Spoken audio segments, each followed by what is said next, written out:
Makna hidup sekarang menurut lu apa selama hidup lu? Manusiakan manusia lain, guys. Apa itu? Itu bahasa gua tuh. Coba kalau dari diksi lu apa? Gue pernah nonton salah satu tayangan edukatif.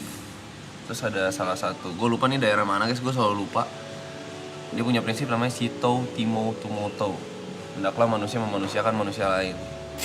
Oke, gue tau ya. Ya, itu yang kayak anjir, manusiakan manusia lain. Emang ada beberapa manusia yang gak dimanusiakan ya gitu. Otak gue waktu itu.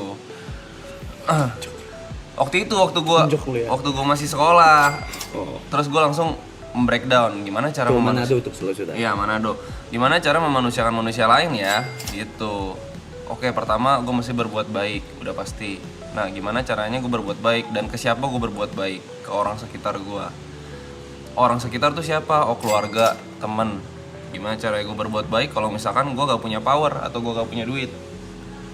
Oke. Pemikiran gue seperti itu. Dulu sekolah tuh. Waktu sekolah. Oke, berarti masih cetek.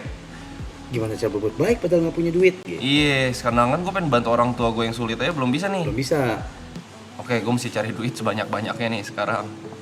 Begitu udah punya duit, makanya kan bantu orang tua dulu. Karena itu menurut gue misi pertama sama keluarga lah, sama adek minimal. Jadi apa yang gue rasain tuh gak turun ke adek. Oh, lu nggak pengen itu kayak?